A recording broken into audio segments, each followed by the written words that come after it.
So Hilary, after some years at another e-commerce huge company based in the US, so 2 years ago you decided to launch a new company, a platform, Yugen Earthside, a sustainable travel, online travel agency, but focusing on advice, services, and to target sustainable tourism, sustainable trips, and passionate advocate for educating all of you and all of us regarding sustainability, of course, focusing also on the education of our clients regarding sustainability.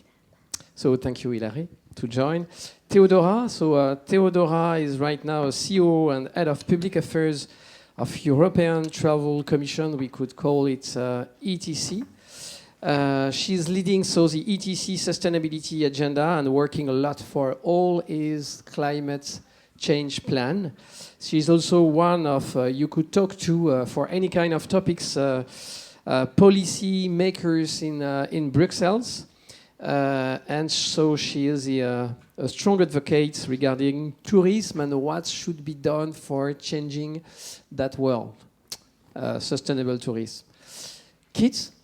So Kit is the second on the panel platforms developer and in the innovation. So we have after Hilary, so Kit have designed, defined, launched, found Carbon Trust, carbon platform that she helped us with all the data to transform and power sustainability.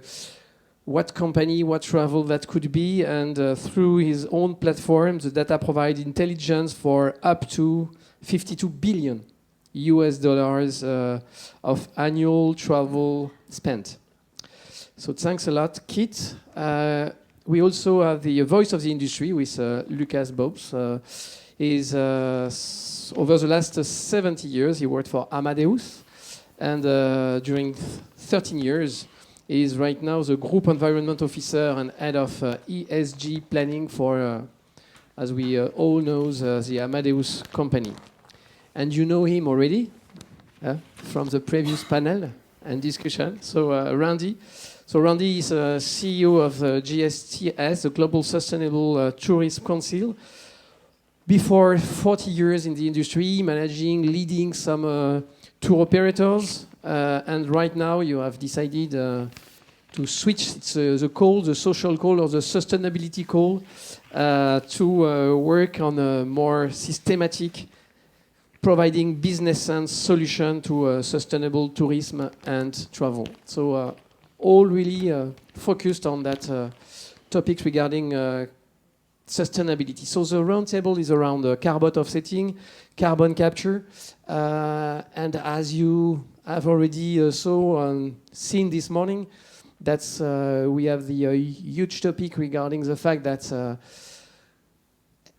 the carbon emission, it's circa 7-8% of the total emission of the world regarding travel. So a lot to do that will increase over the next years with the catch-up effect on some major countries who will continue to travel. So we can work on the carbon reduction because it's not here to say, yes, we need to stop to travel. It's how we could switch to a way that we could continue to travel, but of course, have a strong, real, hard reduction of the carbon. So the industry have started to work. You have heard regarding SAF, regarding new generation of aircraft, regarding new building materials for the hotels, etc., etc. And we have two other pillars we would like to discuss today. Is one regarding all the carbon offsetting and carbon capture. Maybe we could better understand what does it mean exactly. That two words, carbon offsetting in a whole. And then the key topics already maybe a little bit tackled by Randy a few minutes ago, but maybe we could go into more detail regarding the data on the measurement. Because if we want to increase, if we want to progress, we need to measure. And that will be the topics. Is it some data and measurement for the whole industry travel, or is it by sub-segments? How that could be understandable for our customers. So that will be all the topics. You will have some answers after that roundtable. So maybe a first question for Kit. Maybe in in 3 minutes, what does it mean, the term of offsetting? What is the definition that you could share with us? Sure. It's working? Yeah. So offsetting, quite a controversial term, for good reason. And effectively what it means is that when you emit, you can pay for another part of industry to decarbonize in your place. Typically, this is if done properly, big if, it's a great opportunity to drive spend towards helping low-income nations decarbonize, or to decarbonize easier wins within industry. A classic example is aviation, right? There's no way really to fly at the moment without emitting CO2, but instead you can pay for another part of an industry to decarbonize. Now, a proper carbon offset needs to kind of satisfy at least 3 criteria. One is something we call additionality. So this is the idea that a carbon reduction could not have occurred without purchasing the offset. Okay, so if you're going to build a wind farm, you can't have just built it anyway because it was the cheapest thing to do, as is often the case with wind energy now. And so you actually see fewer and fewer wind turbine carbon offsets come through. So that's one way of avoiding abuse of the system. The second is that it's properly verified. So any carbon offset that you purchase should be verified by an independent third-party body.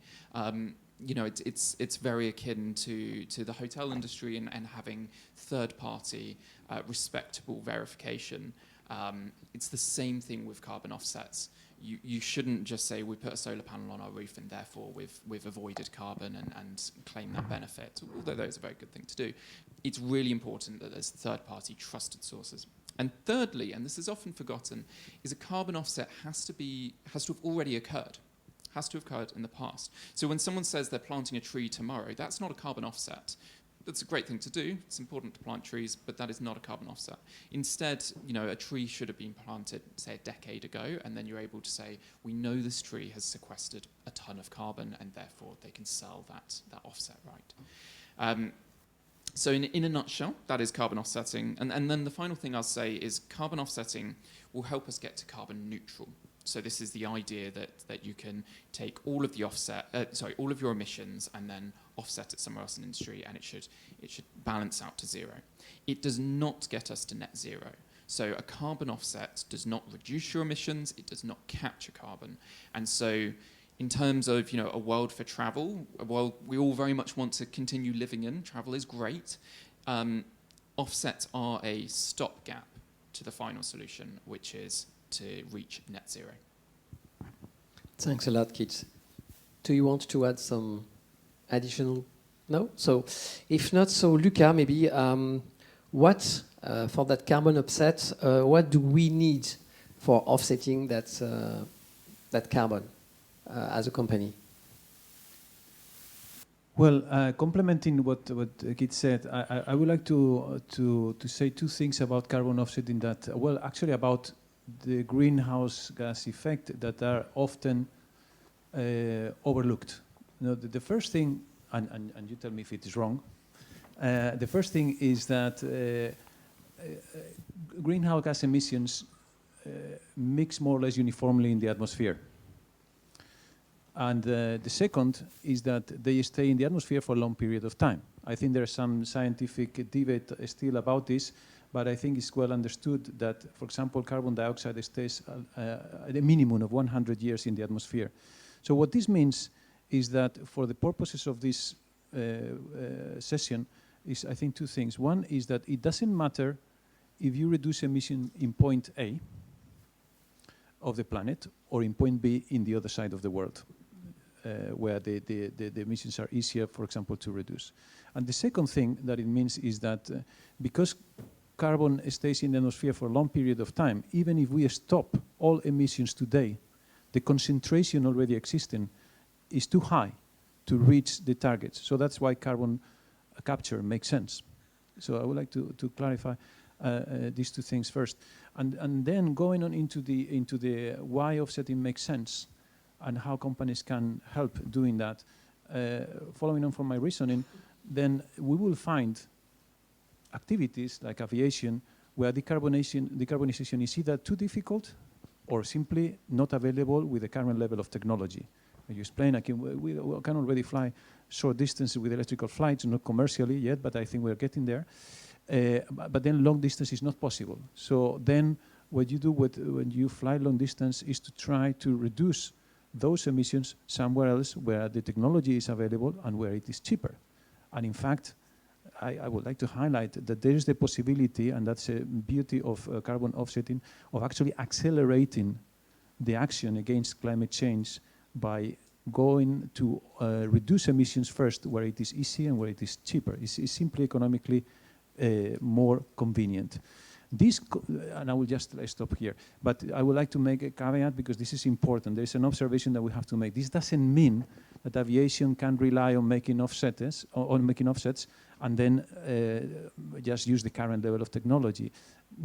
Carbon offset is always like a sort of second best option, in the sense that, well, the idea is that we all have to reduce emissions, all sectors have to reduce emissions at some point. If there are some sectors that cannot do it now, then offsetting makes sense, especially because also there is a price gap. But it's important to understand that it is not a final, let's say, and total solution, and that it should be used as a second best. And Luca, maybe for Amadeus, have you some concrete example of how, for Amadeus or maybe for some other players you are working with, how do you have in your policy some levers regarding carbon offsetting and or carbon capture for your own activities, or as you know, for the industry of already implement some great solutions? Well, there are two things. I think we have to walk the talk first, and that we do. Basically, we have two main activities internally. Is mainly related to data processing. We use it in market instruments similar to carbon offsetting, not exactly the same. That is called guarantees of origin of renewable energy, so that the emissions of our data center are reduced to zero. And then the opportunity where we really have, where the quantitative difference is that we process approximately 400 million reservations a year. That means that we have 1 million opportunity, more than 1 million opportunities per day to communicate indirectly, because it's through travel agencies, to travelers. And we inform them about schedules, availability, fares, and we also include CO2 information. We have to agree, still in the industry, how to do this exactly, but that's another thing. I don't want to monopolize the conversation, but the idea is to inform travelers not only about the classic information, but also about CO2, and then to facilitate offsetting. We have just reached recently an agreement with a company called Choose to facilitate the adoption of carbon offsetting in our distribution platforms. Okay, crystal clear. Thanks a lot, Lucas. Teodora, in the offsetting, from your how to do it, regarding regulations, regarding funds, through what you are looking from your ETC ISs, what do you think we need to implement or the industry should do? Well, at ETC we also do, thank you. We also do marketing. We promote Europe as a tourism destination in long-haul markets. So people coming here do leave a big carbon footprint because there's no other way to come except by flying. And what we see is that there's still a lack of trust, maybe, in consumers, which would then push them to offset on a larger scale. And the whole offsetting thing hasn't really taken off, especially with consumers. Now we see, business travel, and this was discussed this morning. We see that it's really an engine for a host system to start working. But maybe a bit more of a transparency would really help with offsetting. And I think that something else, that we see would work is to actually make offsetting work on the aviation industry. Because aviation industry, and this is why it relies so much on offsetting, technology-wise, we won't have solutions in the next 10, 15 years. And even then, for medium and long haul, it's still going to be very difficult. So we need offsetting, but we could channel the funds that we receive through offsetting into technologies that could help aviation decarbonize in the long run. And this is when carbon capture becomes increasingly interesting, because the third generation of sustainable aviation fuels, actually the synthetic fuel, it uses green hydrogen and carbon captured, could be carbon captured from the atmosphere. So this could be, it's a bit of a dream, but having a sustainable aviation fund that would actually use the carbon captured, which was sponsored by offsets, into making synthetic fuel. This could be one of the solutions, but there are many other technologies in the development that could profit from funds coming from actually consumers offsetting. And it's also a bit, if we don't want to look at it from, I would say, regulation point of view, but if we think of the industry trying to kind of establish some kind of standard that would make it easier for consumers to decide and to compare, because now there, I would say, but maybe you can prove me wrong, there are way too many options to offset, especially for the one, for somebody who is not really an expert in the field. So thanks a lot. So yes, the key question regarding the trust, the communication, and how our customers or your customers could be really comfortable with the fact when they order or book a trip, they are able to have the best sustainable trip. Hilary, on that topic, what do you think regarding the communication and the education of the customers? What is the best way? Is it your platform? Is it certification? Is it the Lloyd's, Bureau Veritas, and so on, third-party certification? Is it carbon? What could be the solution? And maybe Keith could also elaborate on that afterward. So my first thought is that I don't like how much of this burden feels like it's foisted onto the individuals, which is not to say that we as travelers who choose to travel or who have the luxury or privilege to travel shouldn't do something, because I believe we all should. But the majority of the problem is not going to be solved by individuals carbon offsetting and hoping that it's not a scam and trusting the transparency of what is going behind that carbon offset or carbon capture.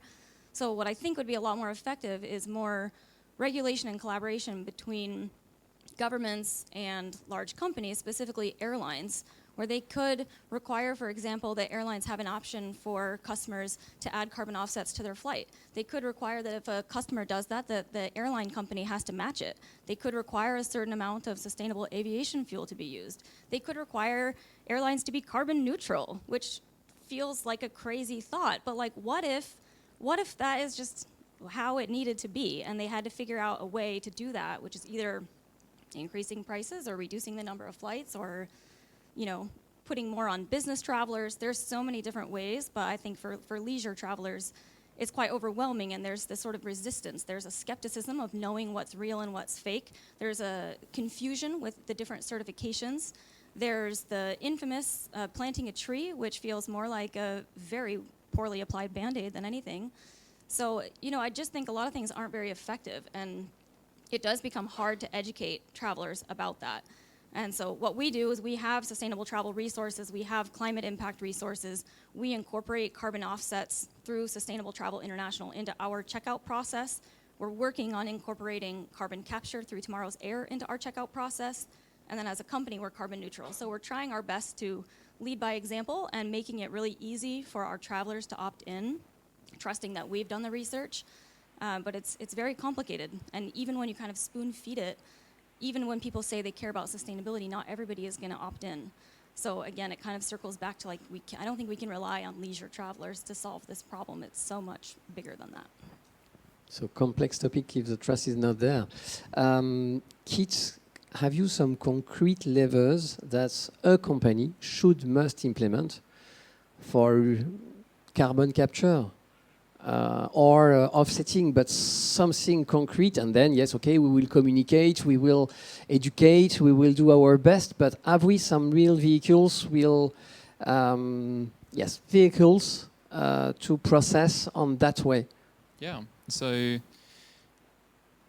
the first thing that is kind of just a truth is that companies will need to get to net zero by 2050. It's not mandated in many countries yet, but it's coming. And as the climate crisis gets worse, the regulation is going to get more and more strict. And in my opinion, it's completely inevitable, certainly for most high-income nations, that they can expect regulation in the next couple of decades to require them to get to net zero. So then the next question from that is how they do it. And exactly as we've said, right, long-haul aviation will not be solved by electric planes. That's, for various reasons, that's basically against the rules of physics.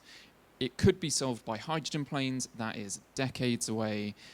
So it requires sustainable aviation fuel. Sustainable aviation fuel is expensive. It's currently sold out for the next 3 years at least, and I think in 3 years' time it will be sold out for 3 years again.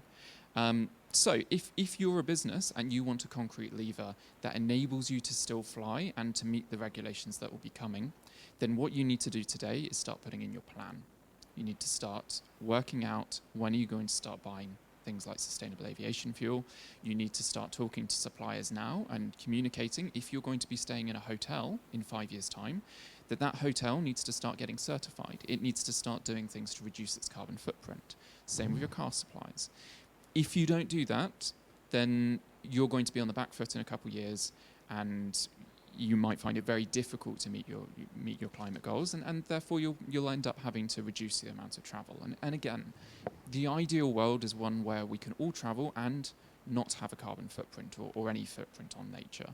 And so it's at this point in time about planning, about setting up those relationships, because the levers you can actually do today are very small, except for changing the mode of transport and changing the amount you travel.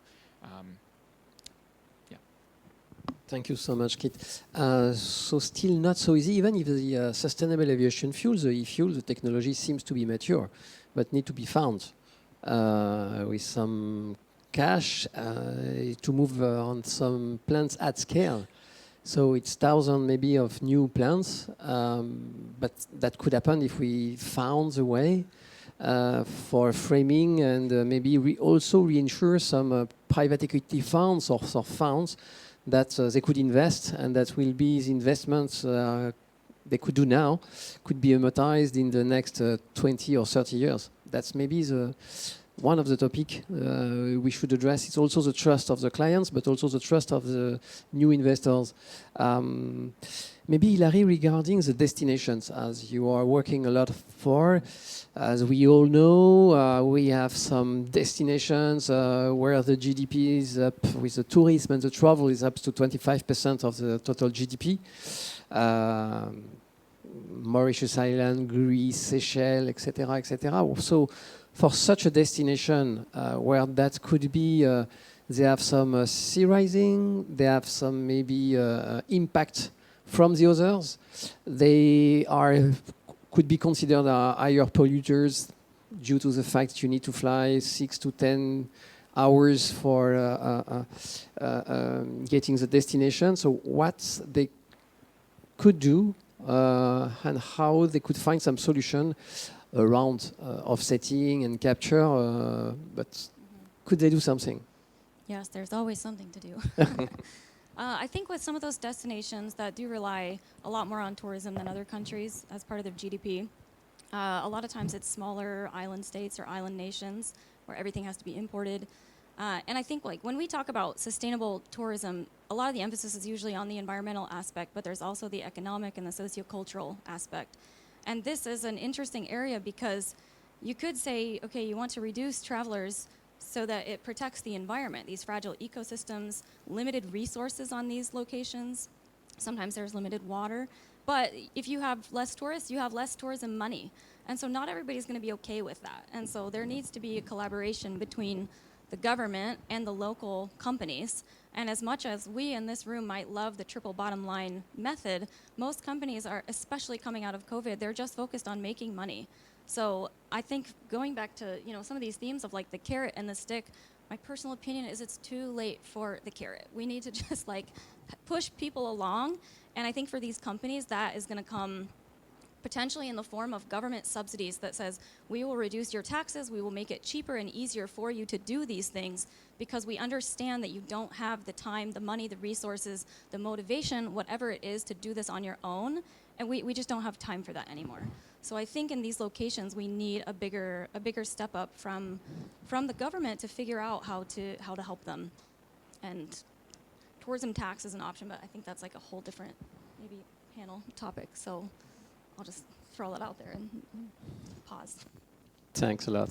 So if I well understood, we need regulation, we need certification, we need to invest massively in SAF for aviation, and we need trust, maybe through a third party. But before maybe to have some trust, maybe we could move on the second pillar of that roundtable around technology and carbon impact measurements.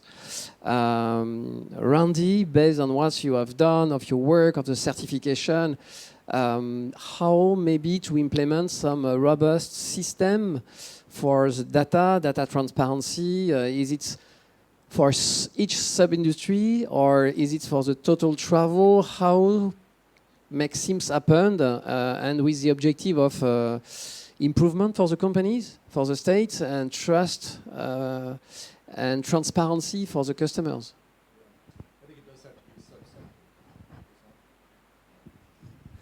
One microphone for the five of us. Hello. Okay. It does need to be subsectoral, like I said earlier, with certification, because they're very different businesses, so you need different approaches. We need universal tools, I think, and we have to figure that out by subsector. So where we work in hospitality intensively, for example, the Sustainable Hospitality Alliance in London has their HCMI, Hotel Carbon Measurement Initiative. And only about 30-some thousand hotels are using that now, but they've just revamped it and made it easier. But the point is, here's this big effort on carbon measurement in one subsector, and we're just sort of refining it.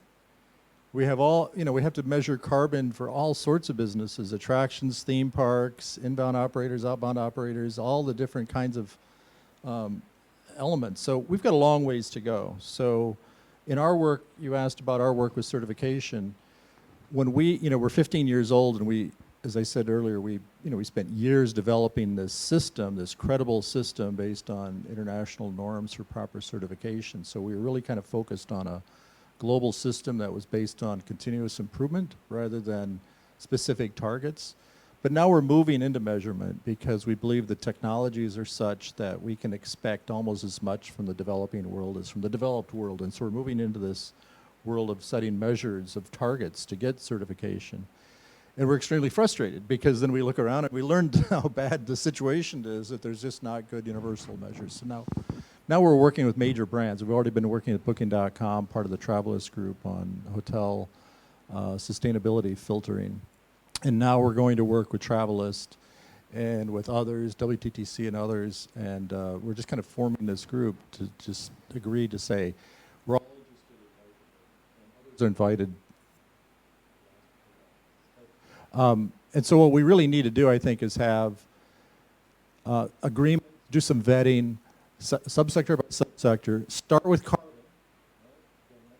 crisis with climate change, but then we need to move on. And thank you, Hilary, for talking about the social issues. And by the way, I have to say, thank you for saying that about SIDS, Small Island Developing States. We believe passionately that if rich world travelers don't go to the Seychelles or Mauritius or Vanuatu, then those small island developing states become victims of climate change two ways. Oceans are going to destroy their homes, and then some of them have 40% plus GDP based on tourism. So we take away their livelihood because of our guilt.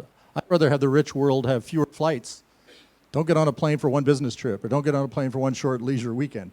Anyway, that's my social, thank you for that digression.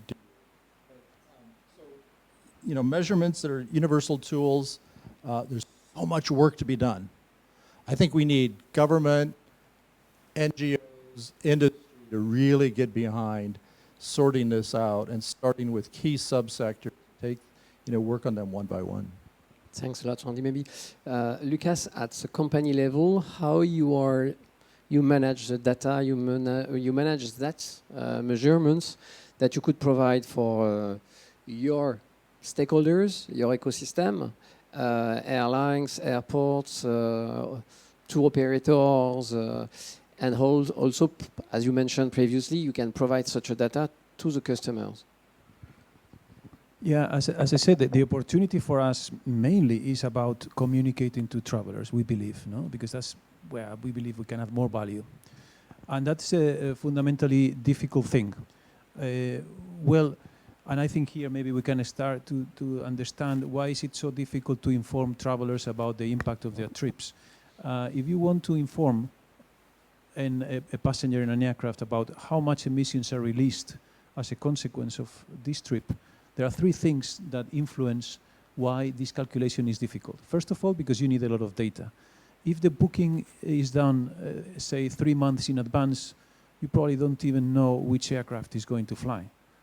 Least of all, how many people is going to be there to split the total aircraft emissions.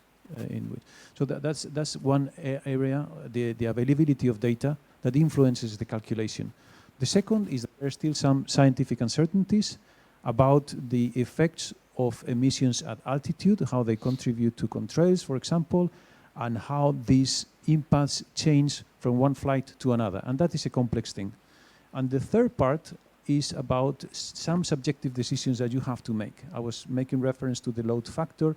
Then if you are on a flight, you have to decide which load factor are you going to use to divide the total emissions of the aircraft by the number of passengers in the aircraft. Is it the passengers of the day of the flight? What if the flight is empty? Are you going to blame the passenger for that? Or are you going to take an average? And if you take an average, what is that average? So these are the three things in summary. Data availability, scientific uncertainty, and subjective decisions that you have to take. And we don't want to make them. We are a commercial entity. We need standards to set these frameworks that we can all use. Because the worst that can happen is that as a traveler, I go to search the emissions in one source, and I get 3 times less than in another. And this is actually happening today. This is also why we have also joined the Travelist Coalition. We believe they have done something that nobody else, to my knowledge, have achieved, which is to bring together a critical mass of players. Because at the moment, rather than precision exactly out how much emissions are released, we need consensus.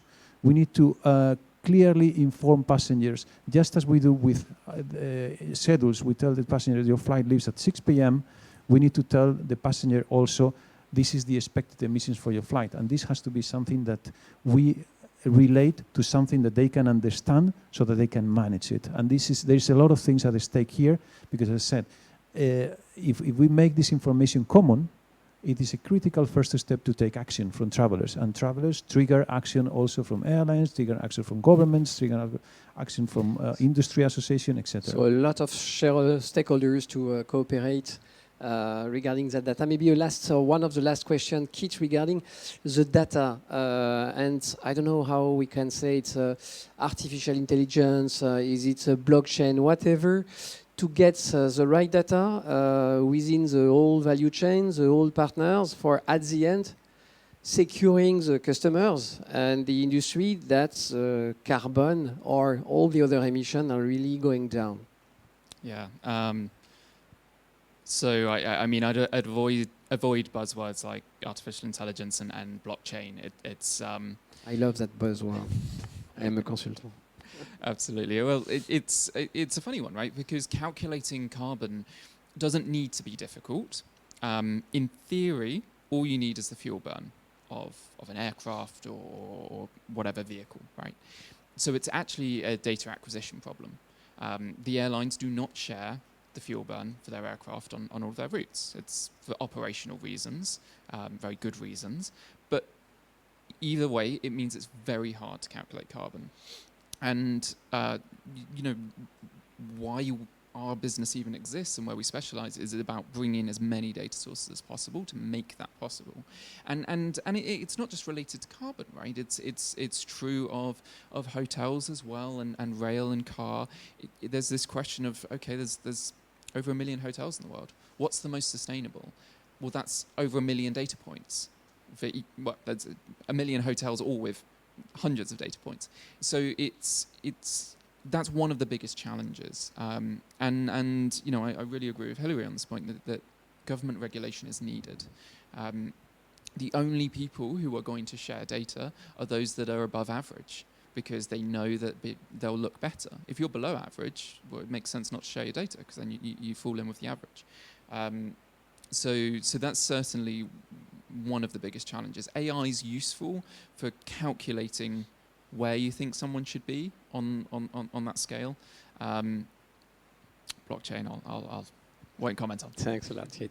So as we need to stop now due to time reasons, the resume could be on that second topic regarding measurements, still the certification for the first topic, and then for the data is how we could have the set of data, cleaning data, collaboration within data, and maybe also third party for the validation of that place of truth regarding the data related and conform with the certification, with the framework.